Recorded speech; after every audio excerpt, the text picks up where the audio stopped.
السلام عليكم ورحمة الله وبركاته، مرحبا بكم في قناتي وقناتكم. اليوم أنا نعمل معكم واحد الشوربة ديال الخضر لذيذة بزاف وسهلة التحضير وفيها شوية ديال الدجاج. بقاو معايا تشوفوا المقادير وطريقة التحضير. هنا ناخد واحد الطنجرة غارقة غادي نعمل فيها، عندي البصلة مشلضة، عندي البورو مقطع دوائر مغسول مزيان، غادا نشحرهم هما الأولانيين قبل ما نبدا نضيف الخضر.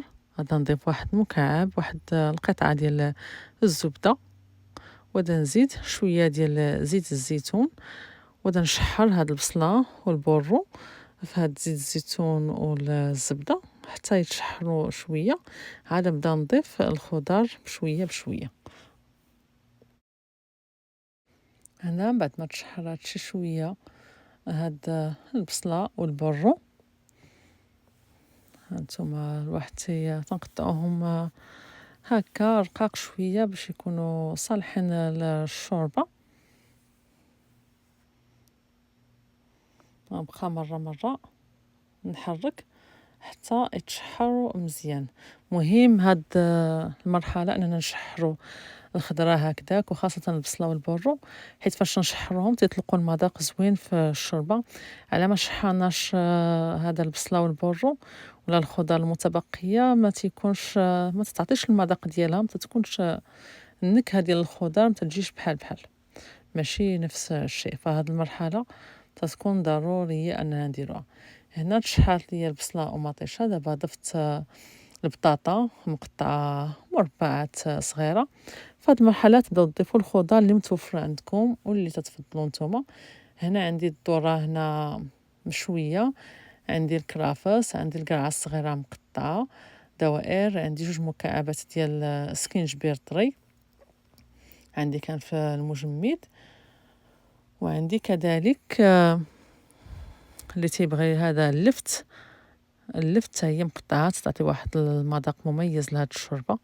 فكل شيء قطعته قطع صغيره تقريبا نفس الحجم باش تجي الشوربه هكذا عاطي العين مزيان.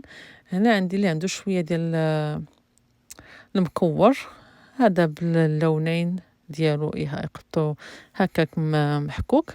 انا هذاك عندي المكور الاحمر والعادي، وعندي شويه ديال الخيزو تا هو محكوك ضفتهم. هنا غادا ندير الملحه بالنسبه للتوابل. دابا هادشي كله حنا تنشحروا هاد الخضره، وشويه ديال الفلفل الاسود على حسب الذوق، على حسب كل واحد وشنو شحال الكميه تعجبو. وهنا شويه ديال الخرقوم البلدي ماشي الملون، وشويه ديال الثومه. هنا استعملت ثومه غبره تتواتى بزاف مع هاد الشوربه. فتنبقاو نحركو حتى تنشحرو هذيك الخضر، ضروري هاد المرحله. هنا عندي الصدى ديال البيبي كان طايب قطعته، ممكن ديروا الدجاج على عندكم تشحروه وتضيفوه لهاد الشوربه. على كنتو ديروها بالنكهه ديال السمك ممكن ديروا فيها شويه السمك الابيض اولا الكروفيت اللي متوفر عندكم في البيت على حسب النكهه باش اللي ديروها. هنا لي شامبينيون نوار درتهم في الماء، ها هما هكذا تنفخوا. من بعد هذا نغسلهم وغادي نقطعهم طريفات صغار ونضيفهم حتى للاخر. هنا من بعد ما شحرات ليا الخضيره مزيان غادي نضيف المرق. هنا عندي مرق كنت مصايبه العظيمات اللي كانوا ديال البيبي. ممكن تعملوا المرق ديال الدجاج، ممكن ديروا مرق الخضار، ممكن ديروه ديال السمك. انا هو خرجته من المجمد تنعملو هكذا وتنحتفظ به. الساعه اللي تنبغي تناخد القياس تنفرقهم هكذا في البلاستيكات ديال الفريزر. الساعه اللي تنحتاج تنخرج وحده ولا جوج داكشي اللي محتاج. طبعا نخلي هذا حتى يذوب مزيان وعاد نضيف الماء سخون، ولكن شحروا الخضره هي الاولانيه قبل ما تضيفوا هذا المرق. كذلك غنضيف هذا الفلفل الاسود دابا بعد ما تشحرات الخضيره.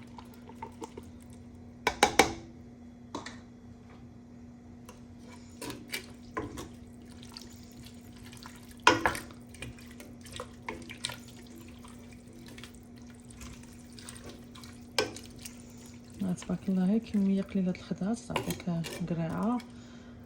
هذا وحده من ديال لفته الا كانت متوسطه الحجم، مثل هاد الطيطات صغار، بورويه، بصيله صغيره، تبارك الله تعطي واحد الكميه شرب. هنا بعد ما دابت لي هذاك المرق غادي نضيف الماء يكون سخون.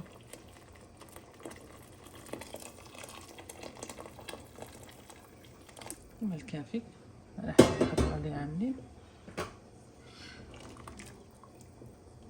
صافي نخلطها هكذا. ما شاء الله عرفتي الريحه ديال سكينجبير، حيت درت فيها سكينجبير طري ما شاء الله تيبقى مطحون، تعطي واحد الريحه غزاله ما شاء الله.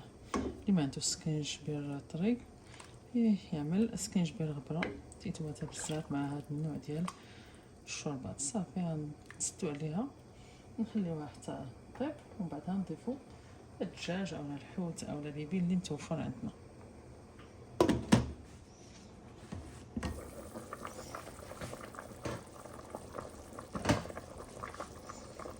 الشوربه ديالنا والخضيره راه طابت وكلشي باقي بالشكل ديالو، حتى شي حاجه محلوله. دابا غادي نضيف هاد بيبي مقطع، ولا اللي عنده الدجاج ولا اللي عنده شويه د الحوت اللي بغيتي اللي عندكم متوفر. هذاك اخر مرحله.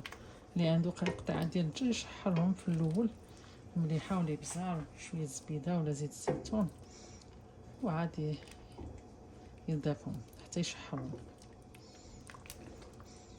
اولاد يشحرهم في الاول مع البصيله، وعاد يضيف الخضره، وعاد يمرق.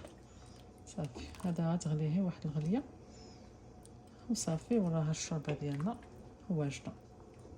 ما تتقبلش الوقت نهائيا وتجي لذيذه بزاف هاد الشوربه. وهي الشوربه ديالنا من بعد ما وجدات، ها هي ما شاء الله مليبيه، والخضيره كلها مازال بالشكل ديالها. يعني ما تخليوش الخضره طيب حتى تولي هاريه، المهم هي طيب ولكن تبقى كلها في الشكل ديالها. تجي لذيذه هاد الشوربه وغنيه بالفوائد الصحيه، فيها الخضره بالانواع وفيها كذلك البروتين. وهذا هو الشكل النهائي، تنقدموها هكذا مع واحد خبيز ديال الطوست ولا اللي تتفضلوا نتوما. تجي لذيذه وصحيه ما شاء الله. نتمنىكم تجربوها، ردوا عليا في التعليق، خليو لي الرأي ديالكم على جربتوها تعجبكم بزاف. شكرا على المشاهده، هذه كانت الوصفه ديال اليوم. نلتقي بكم فيديو قادم بحول الله، والسلام عليكم ورحمه الله وبركاته.